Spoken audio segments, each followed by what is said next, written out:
sobre el libro de Esther. Hoy, con la ayuda del Señor, estaremos completando Esther capítulo 7 y capítulo 8. Así que lo invito a que me acompañen a ese pasaje de la Escritura. Esther capítulo 7 y capítulo 8. Nuestro tema o título del sermón para esta mañana es el Dios que cambia nuestra historia. Esta es ya la segunda parte de ese título, ese sermón. El Dios que cambia nuestra historia, que cambia el escenario. Así que lo que haremos es un repaso de los primeros capítulos de Esther para ponernos al día de lo que está pasando y luego continuaremos viendo el desenlace de esta historia. Así que dice la palabra del Señor en Esther capítulo 7, versículo 1 en adelante, de la siguiente manera. Fue pues el rey con Amán al banquete de la reina Esther. Y en el segundo día, mientras bebían vino, dijo el rey a Esther: ¿cuál es tu petición, reina Esther? Y te será concedida. ¿Cuál es tu demanda? Aunque sea la mitad del reino, te será otorgada.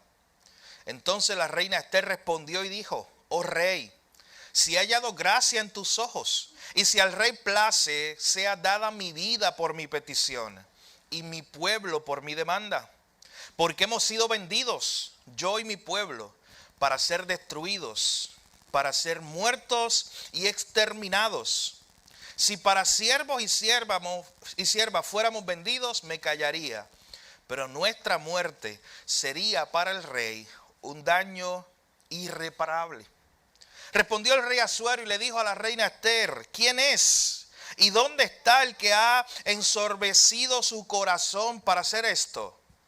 Esther le dijo: el enemigo y adversario es este malvado Amán. Entonces se turbó Amán delante del rey y de la reina. Padre, gracias te damos en esta mañana. Gracias por la bendición, Señor, que tú nos has dado a hacernos tus hijos cuando éramos por naturaleza enemigos tuyos. Hoy somos tus hijos y eso es un gran milagro que nunca debemos olvidar. En esta hora te pedimos que hables a nuestras vidas y a nuestros corazones por medio de tu palabra. Oh Señor, tu palabra es la que nos corrige, nos redarguye, nos instruye a fin de que seamos capacitados, a fin de que seamos perfeccionados cada día a imagen de Cristo. Te pedimos que hables a nuestra vida hoy, Señor. Tú conoces la necesidad de cada uno de nosotros en esta mañana y de los que nos escucharán en este mensaje. Pero, Señor, tu palabra es suficiente para cada necesidad que podamos tener nosotros hoy. En tu nombre, Jesús, oramos y te lo pedimos todo.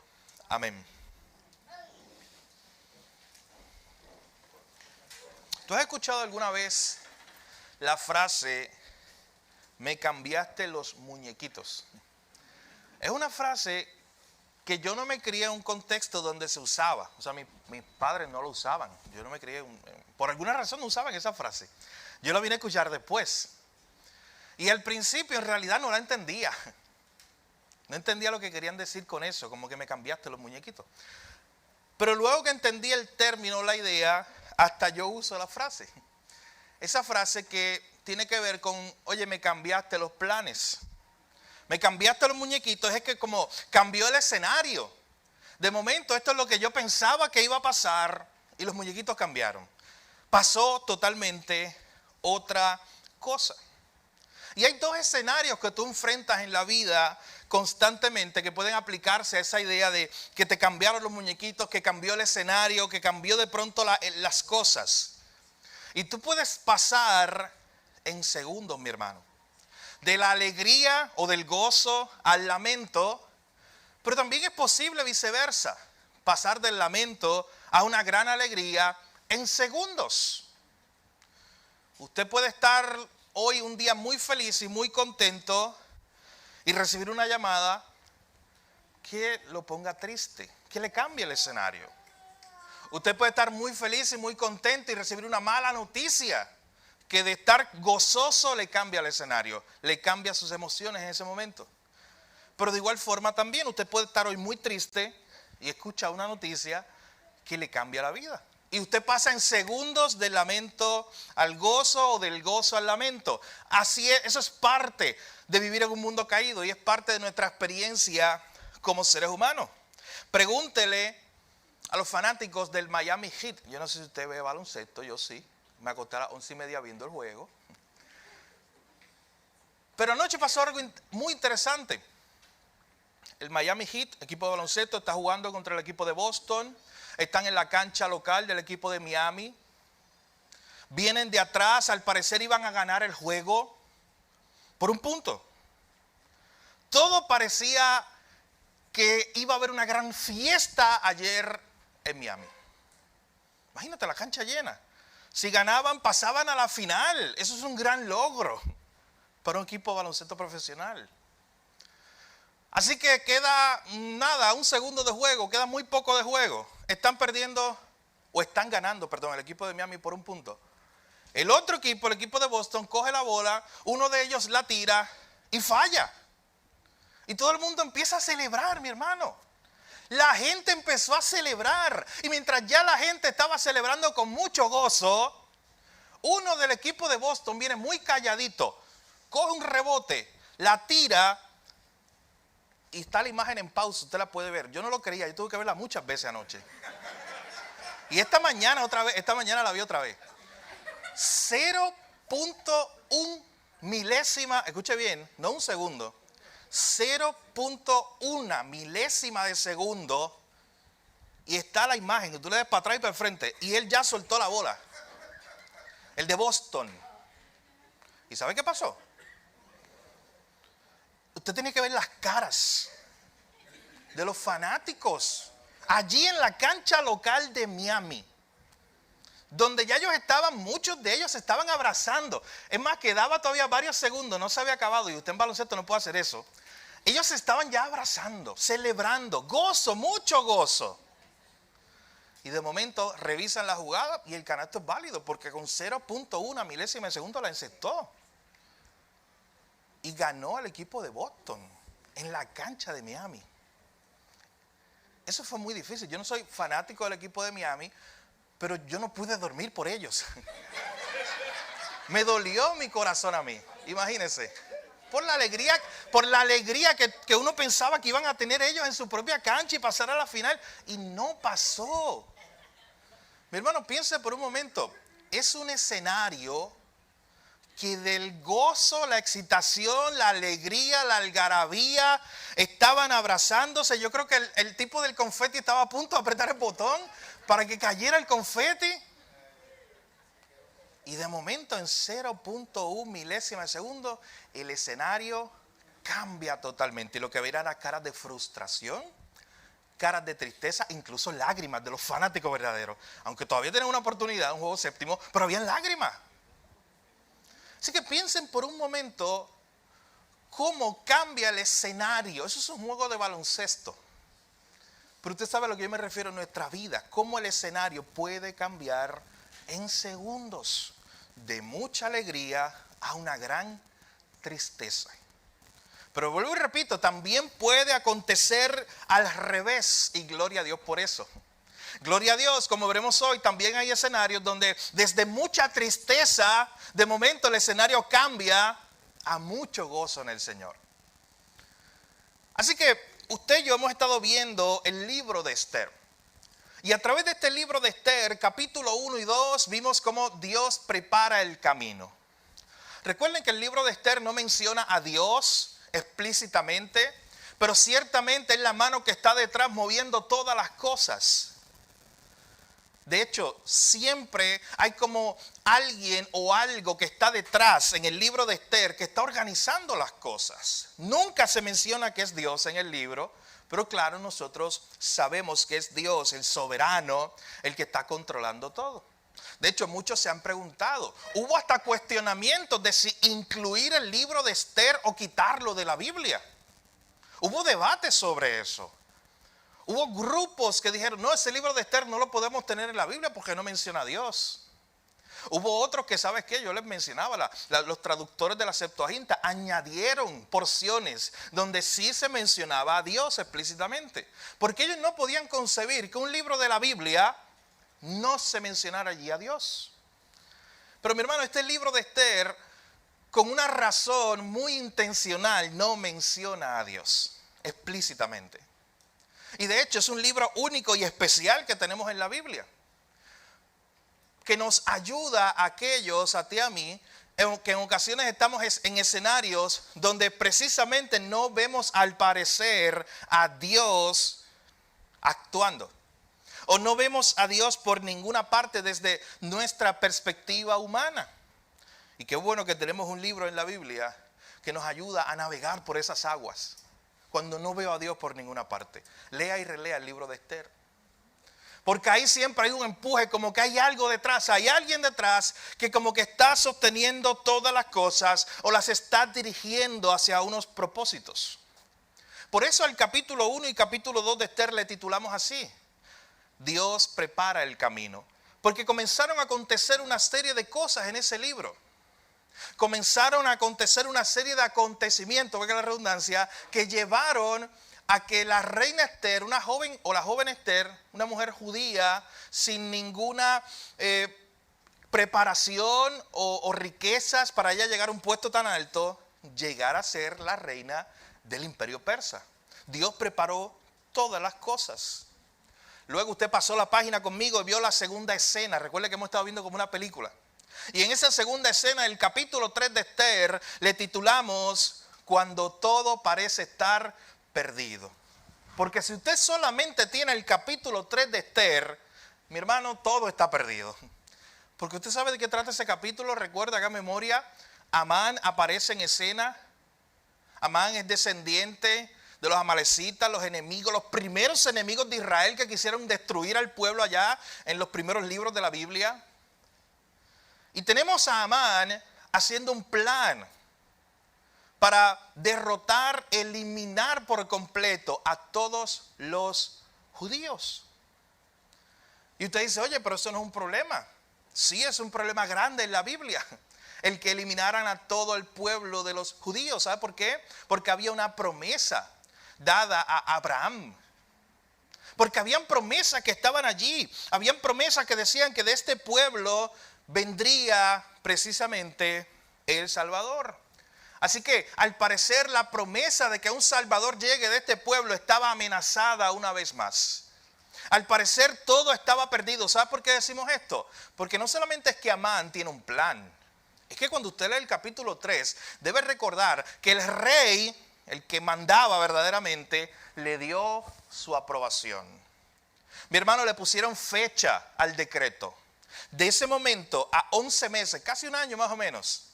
Pero ya tenía fecha, el día cuando el pueblo de Israel, donde quiera que se encontraba en el imperio, hasta en Jerusalén, donde quiera que se encontrara un judío en el imperio persa, iba a ser muerto. Había un día, había una fecha.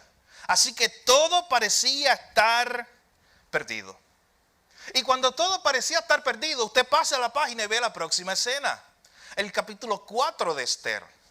Y el capítulo 4 a esa escena, recuerdo que le llamamos una fe inquebrantable. Porque en el capítulo 4 es cuando aparece la fe inquebrantable de Mardoqueo y de Esther. Porque llega un momento donde Mardoqueo se dirige a la reina Esther y le dice algo muy importante. Le dice, oye Esther, intercede por tu pueblo, intercede por nosotros, tú que estás allí en el palacio, tú que te mueves en ese escenario. Esther al principio no quiere, usted recuerda, Esther le dice, ¿sabes qué? Yo no he sido llamada. Es más, añade un dato, ella dice, yo no he sido llamada en 30 días. O sea, hace un mes que el rey no me llama. Yo no puedo ir allí, aunque sea una de sus esposas. Yo no puedo entrar allí. Tú conoces la ley, Mardoqueo. Si yo entro allí, de seguro me matan. Y ahí cuando Mardoqueo expresa su fe inquebrantable. Porque Mardoqueo le dice dos cosas. Recuerda en el capítulo 4. Una le dice, ¿sabes qué? Si tú no haces nada, respiro y liberación aparecerá de otra parte. Miren la fe de Mardoqueo. Oye, él está pensando lo siguiente. Yo no sé cómo, yo no sé de qué manera. Mi único recurso es Esther, que Esther hable. Pero si Esther no va y habla con el rey, de alguna manera Dios. Miren la fe de él, en que Dios siempre cumple su palabra. Era como que de alguna manera Dios siempre va a cumplir su promesa de preservar a su pueblo. Yo no sé cómo, de algún lugar vendrá la salida. Pero no solamente eso, le dice también, oye, ¿quién sabe, Esther? Si para eso fuiste puesta ahí. Esther, ¿quién sabe si para eso fuiste puesta en este momento, en ese lugar, en esta hora? Ahí usted tiene la Biblia y usted hace una nota y dice, ¿puesta por quién? Y usted se empieza a preguntar. Porque Dios no aparece en escena, no dice Dios la puso. Así que esa es la fe inquebrantable de Mardoqueo. Cuando Mardoqueo le dice estas palabras a Esther, en Esther capítulo 4, usted recuerda la respuesta de Esther. Esther en ese momento también manifiesta una fe inquebrantable. ¿Sabe por qué? Porque ya Esther no es la misma de antes cuando escuchó esas palabras. Y Esther dice, oye, está bien Mardoqueo, yo voy a ir a hablar. Yo lo único que pido es que mis doncellas y tú le digas también al pueblo, a la gente que comiencen a ayunar, a orar. Y ella dice su famosa frase, tal vez la frase más conocida del libro. Ella dice, yo voy a ir a hablar con el rey. Miren la fe de esta mujer ahora. Y si perezco, que perezca. Ya yo entiendo, Mardoqueo, que quizás yo fui puesta aquí con un propósito. Pero también entiendo lo que tú dijiste, Mardoqueo, que de algún lugar Dios sacará la salida para esta situación en que estamos. Yo voy a ir allí y si perezco, que perezca. Eso no quita lo que le había dicho Mardoqueo. Quizás ella no era el medio, lo que está ella diciendo. Pero sigo confiando en algo va a ser Dios. Y luego, mi hermano, pasamos la página otra vez y llegamos a los capítulos 5 y 6, que es lo último que vimos. Y en los capítulos 5 y 6 le titulamos, literalmente como le titulamos a nuestro sermón de hoy. Es la segunda parte de hoy. Un Dios que cambia nuestra historia. Porque cuando todo parecía estar perdido, tenemos la fe de Mardoqueo, la fe de Esther. Tenemos una serie de relatos entre el capítulo 5 y 6, donde se nos dice que Esther decide ir donde el rey. Pero cuando decide ir donde el rey, la primera ocasión, Dios la pone en gracia, el rey le permite estar dentro de su palacio, algo que no era necesario que el rey lo hiciera. Ya yo les hablé algo del rey Asuero o Jerjes. Este rey era muy perverso. Este rey una vez mandó a latigar el mar porque el mar simplemente le hundió unos barcos. Ese era él. Así que Esther sabía quién era él. Imagínate entrar ahí de momento sin ser invitada. Ella se arriesgó y lo hizo. El rey le pregunta a Esther, ¿qué quieres? ¿La mitad de mi reino? Hasta eso te será dada. Y tú y yo estábamos detrás de Esther viendo la película diciendo, Esther, este es el momento. Y por 2 ocasiones que se presentó delante del rey, nunca le dijo lo que era. Uno pensando, Esther, habla porque tú no sabes si tenga otra ocasión. Este es el momento donde Dios te abrió una puerta para hablar con el rey. Aprovecha y habla. Pero todavía tenían que pasar ciertas cosas. Todavía tenía que pasar algo. Esa noche, el rey no pudo dormir. Y lo que mucha gente llama casualidades, allá en el capítulo 5 y 6, nosotros simplemente lo podemos ver o lo tenemos que ver como propósitos de un Dios soberano. Porque sabe que comienzan a pasar una serie de casualidades en los capítulos 5 y 6. Esa misma noche, de momento, el rey no puede dormir. Y era costumbre, yo les explicaba, la última vez que estuvimos estudiando Esther, era costumbre que para que el rey pudiera dormir, hoy a los bebés le leemos cuentos. En ese momento al rey se le leían las crónicas. Porque era muy largo. Era aburrido de hecho. Era cuestiones a veces de política, de taxes, de cosas del gobierno, burocracia. Y hay una tradición que dice que el rey le empezaban a leer eso por ahí para abajo, literalmente hasta que se aburría y se dormía. Pero al menos tenía algo en la mente. Muchas casualidades. El rey no puede dormir. Luego el rey le dice a uno de sus servidores, oye, busca en la biblioteca un libro para que me leas las crónicas. Cuando van y buscan las crónicas, mi hermano, imagínate, era la biblioteca del rey. Ahí había muchos papiros, registros, había mucha información, tabletas de barro. Ellos tenían todo allí guardado. Era el archivo, era su biblioteca. Había muchos documentos. Y en vez de traerle una crónica de la guerra contra los griegos, que de hecho perdieron, En vez de traerle unas crónicas de cuando ellos fueron y dominaron el mar en algunas tierras, o cuando fueron y derrotaron a tal enemigo, o cuando fueron y cobraron los impuestos en tal ciudad y se rebelaron, alguna cosa. Específicamente por casualidad humana, desde la perspectiva humana, este escriba o este servidor va y busca un rollo donde está escrito particularmente una historia acerca de Mardoqueo, el judío. Y noten que también de ese rollo o de esa tableta de piedra, lo que fuera, podía leer muchas cosas, pero leyó específicamente esa noche la historia de que un día Mardoqueo había protegido su vida contra un complot y de que nada se había hecho con ese hombre. De que nada, no lo habían premiado, no lo habían ni agradecido. Eso fue en el capítulo 2. Parece como escondido al final del capítulo 2 esa pequeña escena que dice que Mardoqueo se enteró de este complot contra el rey, se lo dijo a la reina y se protegió la vida del rey. Y usted dice, oye, ¿qué pasó aquí? No le dieron un premio. De hecho, tú pasas la página y lo que tienes en el capítulo 3 se le está premiando a otro, es Amán. ¿Qué pasó aquí? Al parecer el rey se olvidó, ¿sabes qué? Delante de un Dios soberano que está ejecutando todas las cosas, aún ese olvido del rey estaba en sus planes. Así que esa noche, cuando el rey no podía dormir, dice de manera interesante que él comienza a preguntar, ¿qué fue ese y qué le hicimos? ¿Qué favor le dimos? ¿Qué regalo le dimos? Y el escriba le dice, mira, busco por todas partes y dice que ni la gracia. Dice que nada le dimos a este hombre. Casualidad, otra casualidad humana. A esa misma hora de la madrugada, ¿sabes quién aparece en escena? Aparece Amán. ¿Y sabe qué estaba haciendo Amán? Preparando todo, buscando el lugar donde iba a levantar una horca para ir a ahorcar a Mardoqueo, como señal pública y explícita de que lo que le estaba pasando a Mardoqueo era lo que le esperaba a todo el pueblo, la muerte segura, porque los iba a derrotar a todos. Así que lo que parece una casualidad, que en ese momento que el rey está preguntando, ¿y qué hicimos con Mardoqueo? Y le dicen, no hicimos nada con él. Aparece Amán y el rey entonces le pregunta a Amán, usted recuerda esa escena muy irónica, donde el rey le pregunta a Amán, oye, ven acá, ¿qué yo puedo hacer con un hombre que tenga todo mi favor? Un hombre al cual yo quiera honrar. Y Amán, muy orgulloso, muy soberbio, mira lo que nos lleva al orgullo y la soberbia. Él piensa que está hablando de él porque ¿quién es más grande que yo en el reino?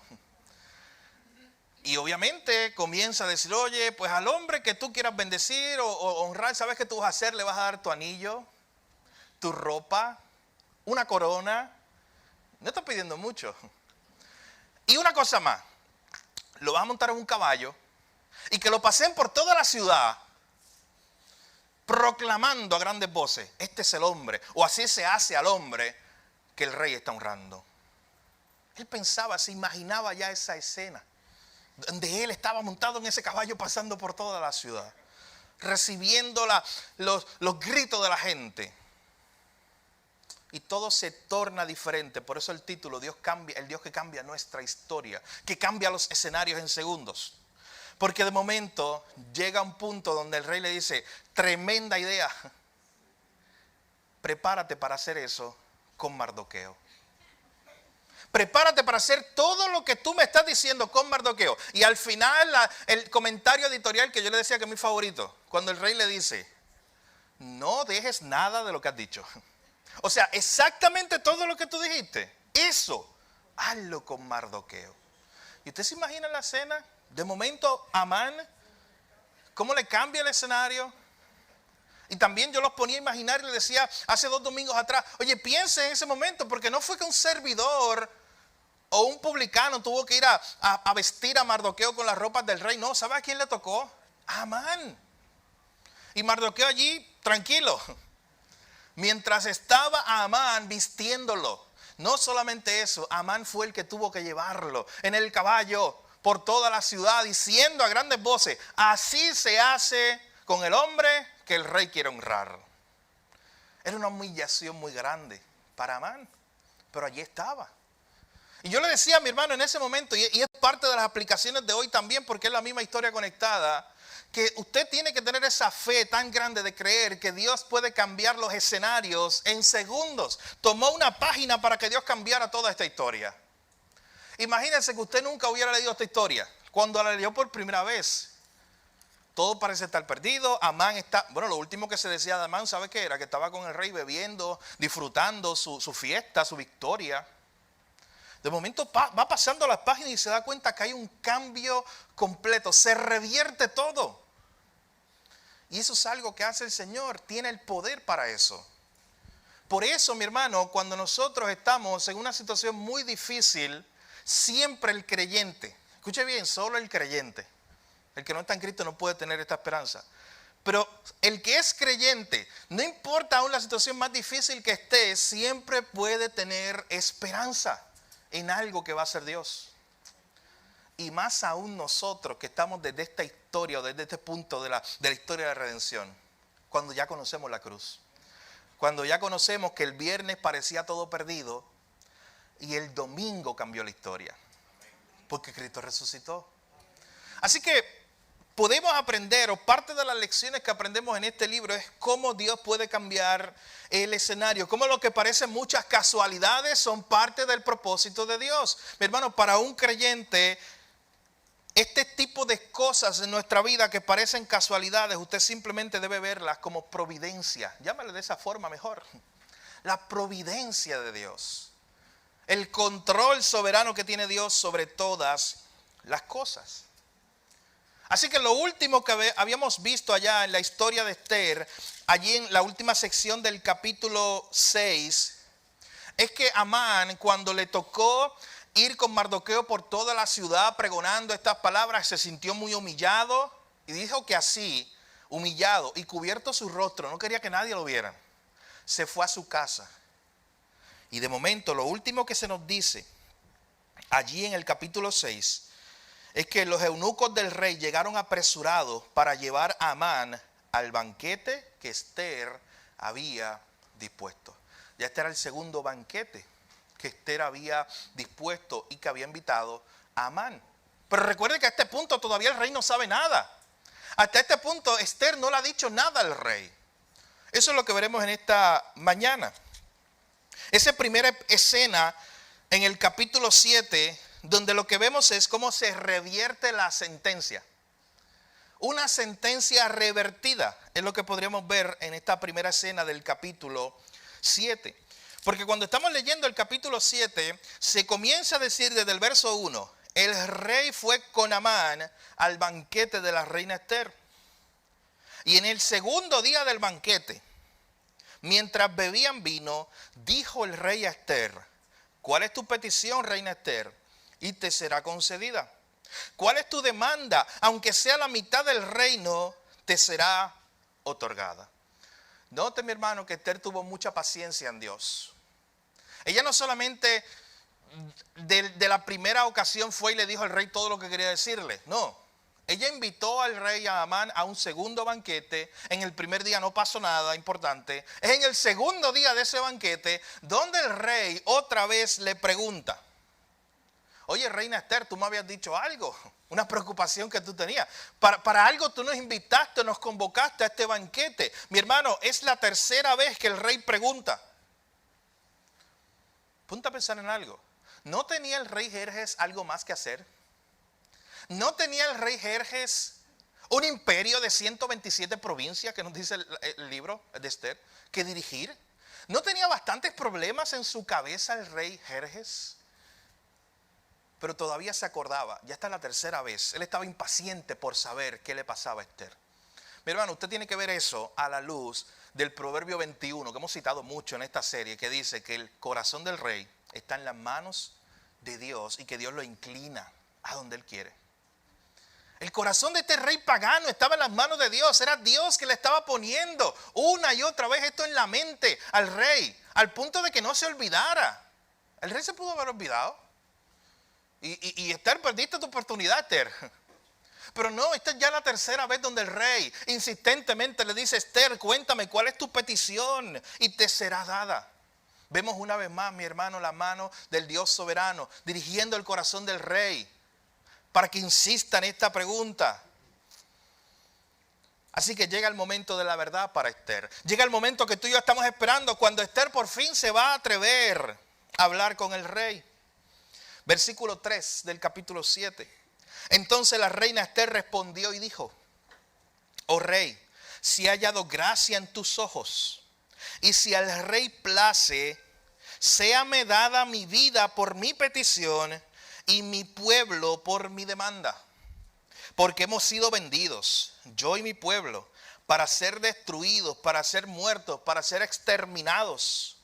Si para ser siervos y siervas fuéramos vendidos, yo callaría. Pero nuestra muerte sería para el rey un daño irreparable. Hermano, por fin Esther se atreve a hablar con el rey. Y le dice: oh rey, nosotros hemos sido vendidos, yo y mi pueblo. Y noten que es la primera vez, si usted está siguiendo el tracto del texto, es la primera vez que ella se incluye.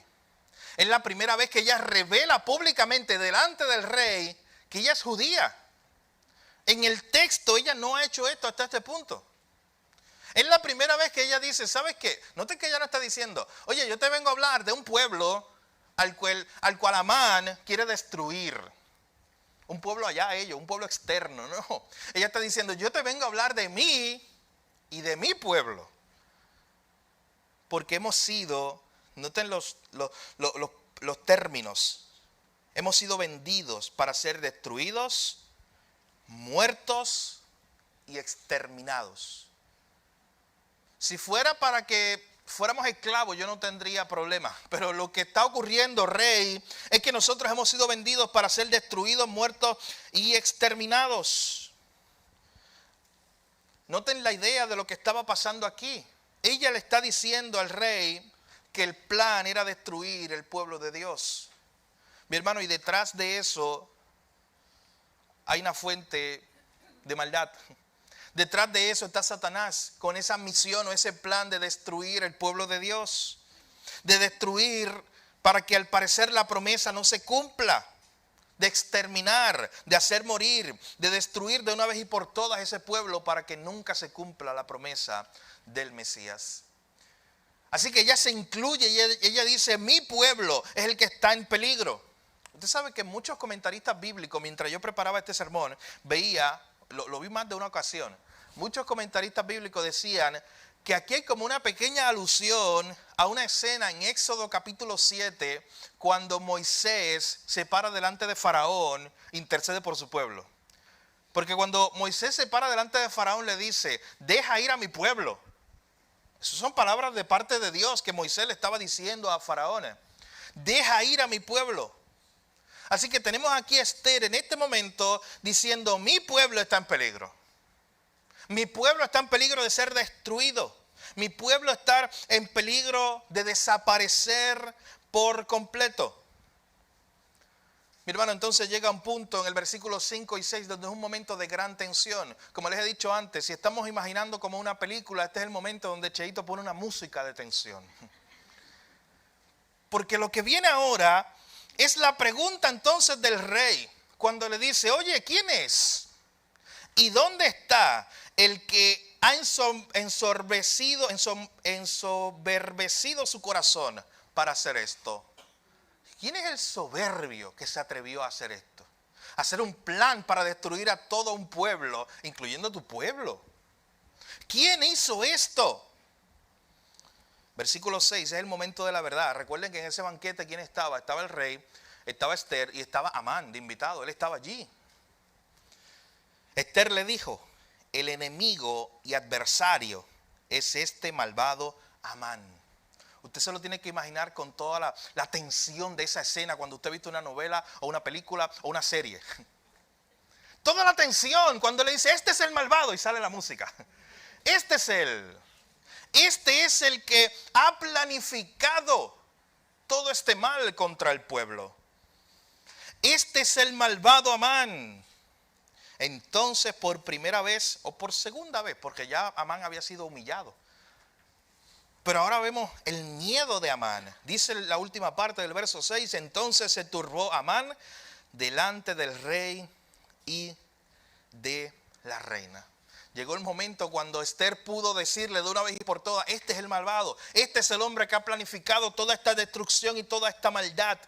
Dice el versículo 7 al 8 que el rey se levantó del banquete encendido en ira. Él estaba muy enojado y se fue al huerto del palacio, se fue al jardín. ¿Usted sabe por qué él hizo esto? Porque él estaba involucrado. Y él estaba buscando una manera de pensar, ¿cómo yo salgo de esto? ¿Sabe por qué él estaba involucrado? Porque él sabía que quien dio el permiso fue él. Que él fue el que estuvo ahí dando el permiso, diciéndole: sí, firma a mi nombre. Y le dio su anillo para que Amán firmara ese decreto de destruir a los judíos. Así que él se va encendido en ira para pensar. Se fue al huerto del palacio. Y noten lo que ocurre, una escena muy interesante. Amán se queda allí para suplicarle a la reina Esther por su vida. Porque vio que su final estaba cerca. Porque vio que estaba resuelto para él el mal de parte del rey. Versículo 8. Después el rey volvió del huerto del palacio al aposento del banquete. Y Amán había caído sobre el lecho en que estaba Esther. Entonces dijo el rey: ¿querrás también violar a la reina en mi propia casa? Al proferir el rey esta palabra, le cubrieron el rostro a Amán. Y dijo Arbona, uno de los eunucos que servían al rey: he aquí en casa de Amán la horca de 50 codos de altura que hizo Amán para Mardoqueo, el cual había hablado bien por el rey. Entonces el rey dijo: colgadlo en ella. Así colgaron a Amán en la horca que él había hecho preparar para Mardoqueo, y se apaciguó la ira del rey. Noten que hay un doble énfasis en esa idea de que Amán fue ahorcado no en cualquier lugar, sino en la horca que él mismo había preparado para Mardoqueo. Esto es un buen ejemplo de esa verdad que aparece en varios salmos y proverbios, de que aquel que está creando un hoyo con maldad para otro va a caer él mismo ahí.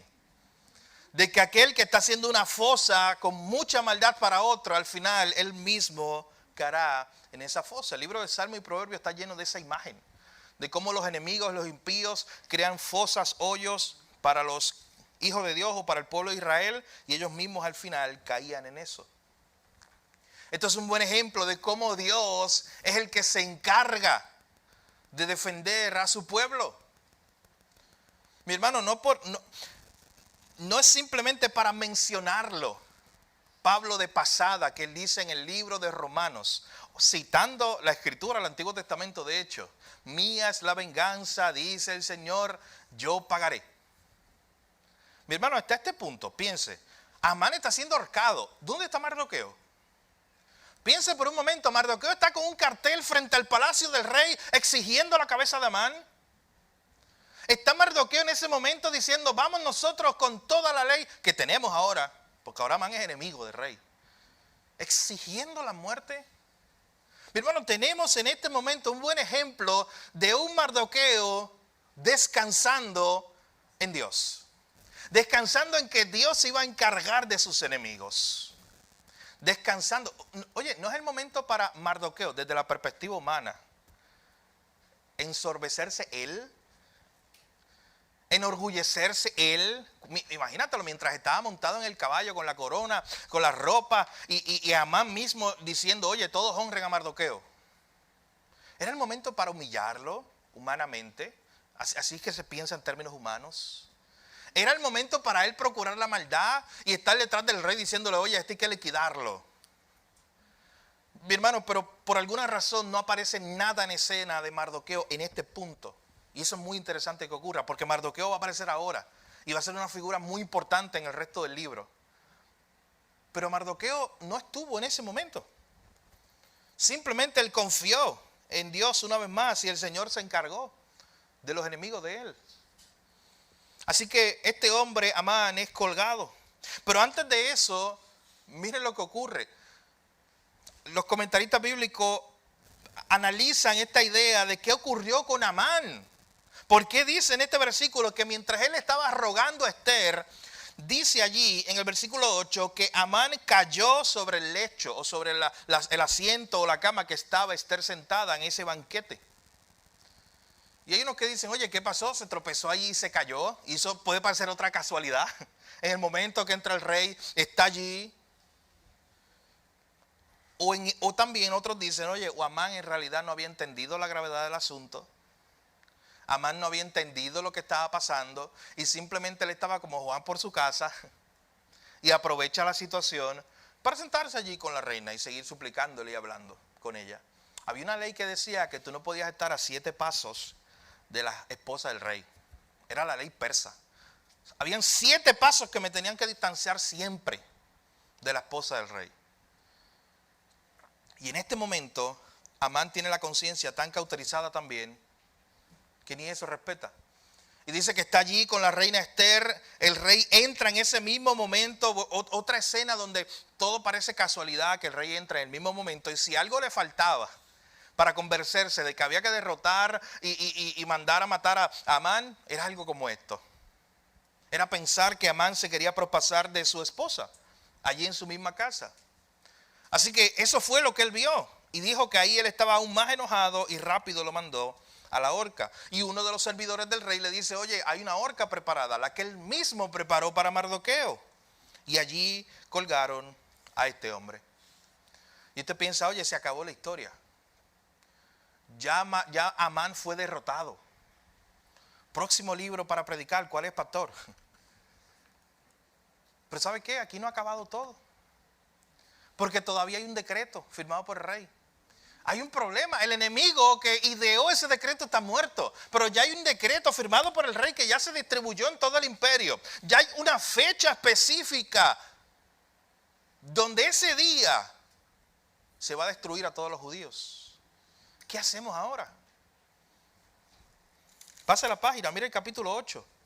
En ese capítulo usted comienza a ver entonces cómo todo se sigue revirtiendo. Pero ese capítulo 8 o a esa escena, si lo estamos viendo por escenas, le he titulado Cuando Dios cambia nuestro lamento en gozo. No solamente es que Dios revierte todas las cosas en esta historia, sino que cambia nuestro lamento en gozo. Miren cómo comienza el capítulo 8. El mismo día el rey Asuero dio a la reina Esther la casa de Amán, enemigo de los judíos. Y Mardoqueo vino delante del rey, porque Esther le declaró lo que él era respecto a ella. Noten que ahora cuando Mardoqueo entra en escena otra vez, Mardoqueo aprovecha esta ocasión, va donde el rey. Dice el versículo 2, se quitó el rey el anillo que recogió de Amán y lo dio a Mardoqueo. Y Esther puso a Mardoqueo sobre la casa de Amán. Así que noten lo que está pasando. En la ley persa, cuando alguien era llevado a la muerte por ser un traidor como Amán, todas esas tierras y ese dinero pasaban automáticamente a las manos del rey. Pero en ese momento lo que está haciendo el rey es decirle a Esther, toma, esto es para ti, toda la casa de Amán, las propiedades, la riqueza. ¿Y sabes qué hizo Esther? Dice el texto que se lo dio todo a Mardoqueo. Lo hizo ahora el dirigente de toda la casa de Amán con todas sus propiedades y riquezas. Versículo 3, volvió luego Esther a hablar delante del rey. Las cosas no se habían acabado. La historia no había culminado. Esther volvió a hablar delante del rey. Y noten conmigo la segunda parte del versículo 3. En esta ocasión, Esther simplemente no está con diplomacia. En esta ocasión, Esther no simplemente está diciéndole, oh rey, te invito a un banquete. Pero no te voy a decir qué. Y lo invita otra vez, oh rey, te invito a un banquete. Y no le dice nada. No, miren lo que hace ahora Esther. Dice que ella fue una vez más delante del rey y se echó a sus pies llorando y rogando. Es la primera vez que aparece en escena esta figura de Esther llorando por esta situación delante del rey. Así que Amán había sido destruido, pero todavía había un decreto. Y Esther va llorando delante del rey, rogándole que hiciera nula la maldad de Amán, ese decreto de Amán y ese designio para destruir a todos los judíos. Versículo 4, entonces el rey extendió a Esther el cetro de oro y Esther se levantó y se puso en pie delante del rey. ¿Usted sabe qué nos da a conocer ese detalle? Que Esther no tenía permiso para ir en ese momento delante del rey. Ya ella lo había invitado a un banquete, había hablado con él, pero ya no tenía el permiso para ir cuando ella quisiera delante del rey. Una vez más la gracia de Dios está con ella. El rey extiende el cetro de oro y ella puede ponerse de pie delante del rey y hablarle. Le dice el versículo 5, si place al rey, si yo he hallado gracia delante del rey, si le parece acertado al rey y yo soy agradable a sus ojos, que se dé orden escrita para revocar las cartas que autorizaron la trama de Amán, hijo de Hamedata Agageo, que escribió para destruir a los judíos que están en todas las provincias del rey. Miren ese versículo 6, qué impresionante, acompañado con las lágrimas y el ruego de esta mujer. Porque ¿cómo podré yo ver el mal que alcanzará a mi pueblo? ¿Cómo podré yo ver la destrucción de mi nación y no hacer nada? ¿Cómo yo puedo ver que mi pueblo es destruido y yo quedarme indiferente? Hay un autor, Matthew Henry, autor puritano del siglo XVII, muy famoso por sus devocionales, pero él escribió un comentario que me gustó mucho acerca de este pasaje. Cuando Esther está allí con sus lágrimas delante del rey, diciéndole: oye, ¿cómo yo podré ver este mal que va a alcanzar a mi pueblo y yo no hacer nada? Él dice lo siguiente: las lágrimas de compasión y ternura por otros son las que más se parecen a las lágrimas de Jesús por los suyos. Las lágrimas de compasión y ternura que nosotros vertimos genuinamente por otros son las lágrimas que más se parecen a las del mismo Jesús por los suyos. Y usted tiene que pensar, tener siempre y cultivar una mente bíblica. ¿Sabe a qué se parece esto? A Moisés. ¿Usted no recuerda a Moisés intercediendo una y otra vez en momentos dados por el pueblo? Porque Dios iba a destruir el pueblo. Y Moisés va delante de Dios a hablar. Muchas veces gimiendo, rogándole a Dios. Oye, esto se parece a Nehemías. ¿No recuerdas a Nehemías cuando le llegan las noticias de lo que está pasando allá en Jerusalén? Dice el texto que Nehemías lloró, intercedió y rogó a Dios por su pueblo. Y luego actuó, de hecho. Porque él no podía ver el mal que estaba pasando su pueblo y él quedarse indiferente. Pero sobre todas las cosas, cuando usted está viendo personajes en la Biblia que actúan de cierta manera, usted lo va a ver en el Antiguo y el Nuevo Testamento. Pero sabes que todos ellos están apuntando a uno, siempre. Y más en este tema que estamos hablando, de uno actuando en favor de otro, de uno intercediendo por su pueblo, diciendo: no puedo quedarme indiferente ante la maldad y el sufrimiento de mi pueblo. Y es Cristo mismo, llorando, intercediendo, incluso muriendo en una cruz por su pueblo. No quedándose indiferente a la situación de su pueblo. Así que por eso este autor dice: las lágrimas de compasión y ternura que tú derramas por otros son las lágrimas que más se parecen a las lágrimas de Cristo, aquel que intercedió por otro, aquel que se entregó por otro, aquel que sufrió verdaderamente y lloró y le dolió su corazón por otro. Eso es lo que está haciendo Esther aquí. Está llorando por su pueblo, por su prójimo. Está doliéndose y está diciendo: yo no puedo ser indiferente. ¿Cómo podré yo ver la destrucción de la nación, de mi pueblo, y quedarme tranquilo? ¿Usted sabe por qué dice esto? Porque hasta este punto ya le dijo al rey que ella era judía. Y hasta este punto ella podía haber orquestado o tratado de orquestar algo para salvarse a ella y a Mardoqueo. Simplemente decir: oye, pues ni modo, ya el rey hizo un decreto que se destruya todo el pueblo, ya yo voy a estar segura porque yo soy la esposa del rey. Y ya Mardoqueo ahora está en una posición más alta. Y simplemente se podía tirar allí a llorar delante del rey diciéndole: que se ejecute el decreto, pero que me guardes a Mardoqueo y a mí. Hermano, pero nota lo que ella está diciendo, y por eso la ponen en esta imagen como un tipo Moisés, Nehemías, Cristo mismo. Porque ella no está dirigiéndose o intercediendo por ella misma. Ella está preocupada por el pueblo entero. Y ella está diciendo: hay que hacer algo por el pueblo, porque no me puedo quedar indiferente. Yo no me puedo quedar aquí viendo cómo el pueblo está siendo destruido. Noten lo que ocurre entonces. El rey, versículo 7, le responde a la reina Ester y a Mardoqueo el judío, diciendo: he aquí, yo he dado a Ester la casa de Amán, y a él han colgado en la horca, por cuanto extendió su mano contra los judíos. Escribid pues vosotros a los judíos como bien os pareciere, en nombre del rey, y selladlo con el anillo del rey, porque un edicto que se escribe en nombre del rey y se sella con el anillo del rey no puede ser revocado. O sea, hay un problema. Ya eso está firmado, y en la ley persa él no podía contradecirse. Ya eso lo firmó y ya está ahí. Ya la sentencia de muerte para el pueblo de la promesa está ahí. Y el rey mismo está diciendo: yo no puedo hacer nada con eso, con ese decreto.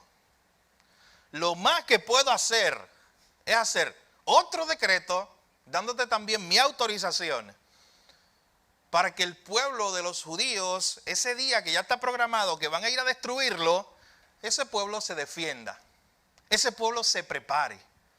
Y eso es lo que ocurre. Miren el versículo 8.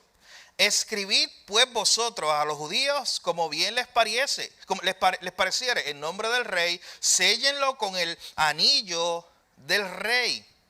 Versículo 9 en adelante. Entonces fueron llamados los escribanos en el mes tercero, que es Siván, a los 23 días de ese mes. Y se escribió conforme a todo lo que mandó Mardoqueo a los judíos y a los sátrapas, los capitanes y los principales de las provincias que había, desde la India hasta Etiopía, 127 provincias.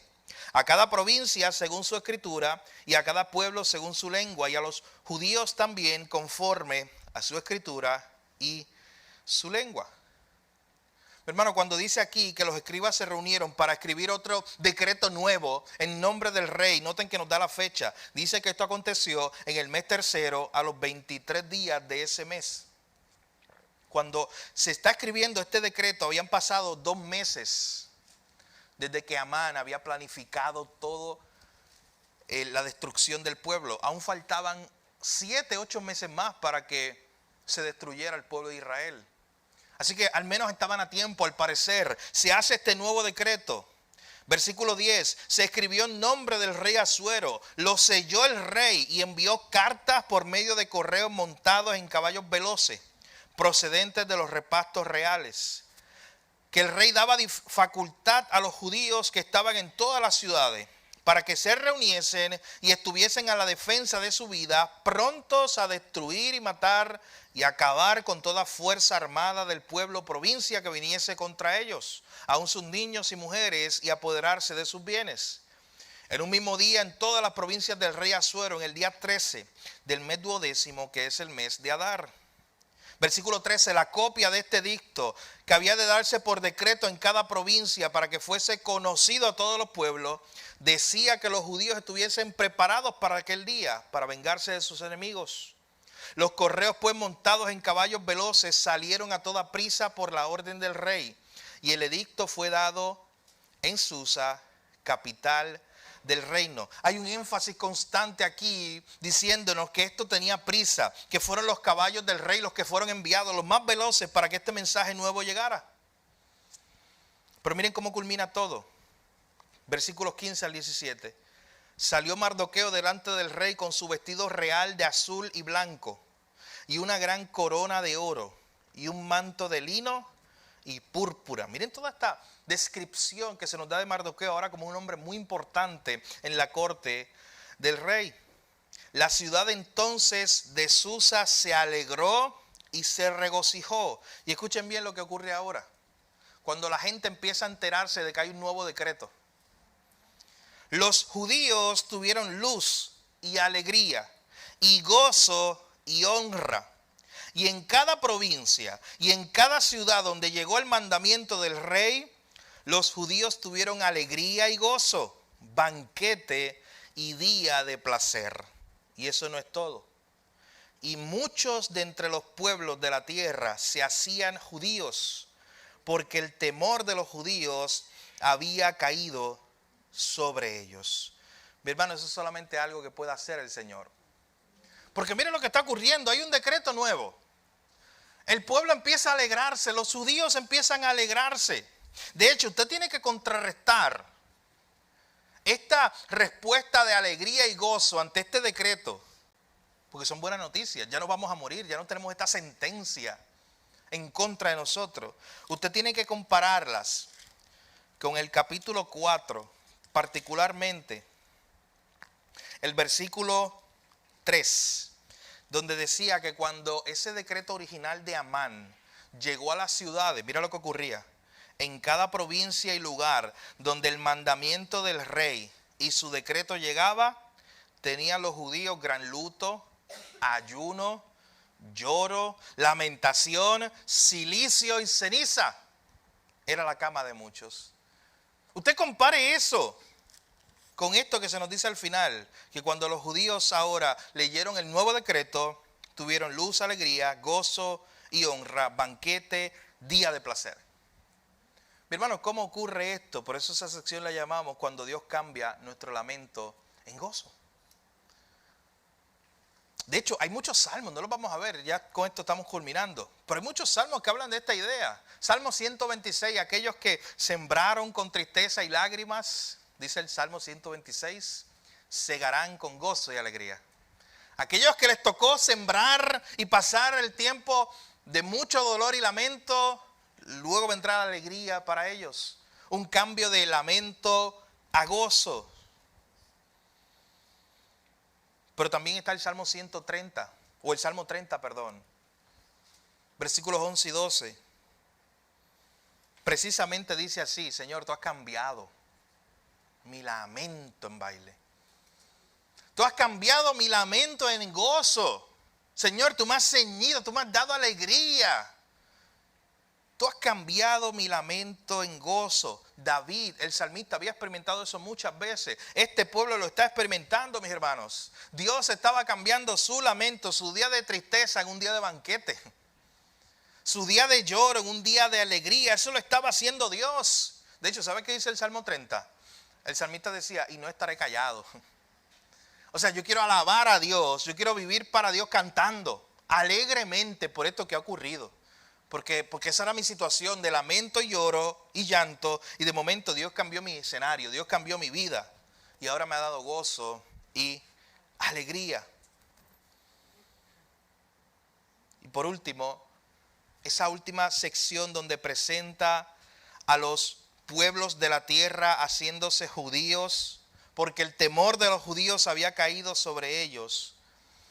En nuestra mente tiene que acordarnos a ese momento también en un salmo, en el Salmo 40, versículos 1 al 3, donde el salmista está diciendo: pacientemente esperé a Jehová, Él escuchó mi clamor, Él me sacó del pozo de la desesperación, Él puso mis pies sobre un lugar seguro. Pero dice el versículo 3 del Salmo 40, y eso usted lo recuerda: verán esto muchos y temerán. O sea, allá en el Salmo 40 él decía: oye, esto que hizo Dios conmigo, de que yo esperé pacientemente, que yo estaba allí en un pozo, en el lamento, en el lloro, y Dios me sacó de ahí, ahora puso en mí un cántico de alegría. El hecho de que Dios me llevó del lamento al gozo, mucha gente lo verá y temerán, y conocerán el poder de Dios para hacer eso, para cambiar el escenario, para llevarnos del lamento al gozo. Es lo mismo que pasó aquí. Exactamente lo mismo. Mucha gente empezó a ver esto. Mucha gente empezó a ver en todo el imperio: oye, ¿cómo es el Dios de este pueblo? Mira lo que hizo. El Dios de este pueblo tiene autoridad y poder. El Dios de este pueblo preserva a su pueblo. Y les cambió su historia, cambió su lamento en baile. Mi hermano, ¿sabes que al final de cuentas esa es la historia tuya y mía mientras vivimos en este mundo caído, lleno de lamento, lleno de lloro? Esperamos la promesa de un día estar en un gozo eterno, en un gozo pleno, mi hermano, donde de hecho dice el texto de Apocalipsis: no habrá llanto, no habrá dolor, no habrá lamento. O sea, al final de la historia de cada creyente es la historia de un cambio en algún momento del lamento al gozo eterno, de vivir en un mundo caído con sufrimiento a un gozo constante y pleno en el Señor. Todo creyente tiene esa esperanza y está esperando eso. Y usted tiene eso seguro. Pero mientras eso ocurre, mi hermano, tienes la fe hoy tú, en este momento en tu vida, de que también Dios puede hacer eso, sin importar el escenario en que te encuentres. De que Dios puede cambiar la historia. De que Dios puede cambiar tu lamento en gozo. Y que muchos podrán ver eso y al final no reconocerte a ti. Y al final reconocer a Dios por lo que Dios hizo en tu vida. Por cómo Dios cambió tu historia y cambió tu vida. Mi hermano, vuelvo y repito, es la historia de todo creyente que está seguro en Jesús. Pasará del lamento de este mundo caído a un gozo eterno en Cristo. El Salmo 16 dice, la plenitud del gozo. Eso es lo que estaremos experimentando nosotros por toda una eternidad. Todo lo que tú ves como casualidades en tu vida, mi hermano, míralo de otra forma y empieza a verlo como providencia de Dios, como control de Dios, como parte del cumplimiento de lo que Él está haciendo. Aunque no lo veas en escena, aunque parezca que no está actuando. Mi hermano, nuestro Dios es un Dios que nunca está en reposo, siempre está trabajando, siempre está actuando. ¿Y sabes qué hace? Cumpliendo sus propósitos redentores. O sea, siempre moviendo la historia hacia el cumplimiento de su plan. Usted ve todo el Antiguo Testamento, todo se estuvo moviendo. Piezas estuvieron cayendo en su lugar hasta que esa noche hubo un anuncio importante, una noche allá en Belén, donde había llegado el momento del nacimiento. Todo estuvo preparándose. Y Cristo vino, cumplió su misión y su propósito. Y luego murió en la cruz y resucitó al tercer día, murió allí por nuestros pecados, la muerte que nosotros merecíamos. Ascendió a los cielos y ¿sabes qué dijo? Allí voy a estar reposando hasta que los busque alguna vez. No. Él sigue, mi hermano, edificando su iglesia. Él sigue preservando su iglesia. Él sigue cumpliendo el propósito en su iglesia, en los creyentes. Hasta el final, hasta que venga un día y nos venga a buscar a su presencia y estaremos con Él por toda la eternidad. Mi hermano, pero Él sigue actuando y Él sigue obrando y muchas veces tú no lo vas a ver como no lo ves en el libro de Esther. Pero tienes que confiar en esos propósitos redentores de Dios. Quizás está como Mardoqueo, no saben ni cómo, ni cuándo, ni de dónde vendrá la salida y el respiro. Pero hay que confiar en el Señor. Hay que tener fe en el Señor. De que Él siempre está obrando para cumplir su propósito. Quizás, mi hermano, sus propósitos no son los mismos que los nuestros muchas veces. O la salida que Él nos está guiando, hacia donde nos está guiando, no es la que tú hubieras escogido humanamente. Pero Dios es más sabio que tú. Recuerda hoy una vez más eso. Dios es más sabio que yo. Y Él sabe hacia dónde nos está dirigiendo, mi hermano. Si tú eres una oveja, Él es el pastor, tú confías en que el pastor te está dirigiendo hacia pasto fresco, hacia el lugar donde va a ser mejor para tu vida y la mía. Así que sigamos confiando en el Señor, en la mano buena y soberana de Dios que está dirigiendo cada asunto en nuestra vida. Vamos a orar. Padre, gracias por tu palabra, Señor. Gracias una vez más porque nos recuerdas a través de esta historia de Esther, Señor, que tú eres el Dios soberano que gobierna todas las cosas. Señor, y que no hay nada que esté fuera de tu control, ni aun el corazón de un rey pagano y poderoso como este rey Asuero. Todo estaba en tus manos.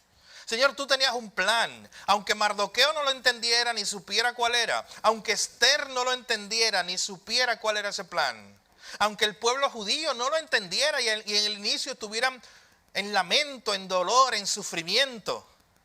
Señor, tú cambiaste ese lamento en gozo. Tú tienes ese poder para cambiar nuestra historia. Señor, así como tú cambiaste la historia de este pueblo, todos aquellos hoy que estamos en Cristo, sabemos que un día, Señor, también nuestra historia cambió. Porque al tú llegar a nuestra vida, Señor, precisamente cambió todo el escenario. Todo parecía estar perdido. Estábamos muertos en nuestros delitos y pecados, teníamos una condena eterna sobre nosotros. No había esperanza al parecer. Pero qué bueno que un día tú permitiste soberanamente que escucháramos esas buenas noticias de salvación que nos decían, si hay una salida, hay un camino, el único, y es Cristo. Gracias hoy una vez más por Cristo. Gracias, Señor, una vez más por la obra de salvación, que cuando todo parecía estar perdido, llegaste a nuestra vida. Señor, en este caminar vivimos en mucho lamento, en mucho sufrimiento, pero toda tu iglesia está en ese camino del lamento al gozo eterno. Ayúdanos a poner nuestras esperanzas allá, Señor. En ese momento donde estaremos en la plenitud del gozo, delicias a tu diestra para siempre, como dice tu palabra. Señor, pero mientras esperamos, ayúdanos a confiar hoy más en ti. No importa, Señor, el escenario que estemos enfrentando, tú tienes poder para cambiarlo. Señor, la última palabra no la dictaminan los seres humanos. La última palabra o el último punto de la oración o la última escena de la película no está en manos de seres humanos y te damos gloria hoy por eso. El último punto de la historia, Señor, y la última escena de la película están en tus manos. Y hoy te damos gracias una vez más. Señor, en tu nombre oramos en esta mañana. Graba en nuestra mente y en nuestros corazones esta enseñanza y permite que la podamos aplicar en nuestro diario vivir. En tu nombre, Jesús, oramos.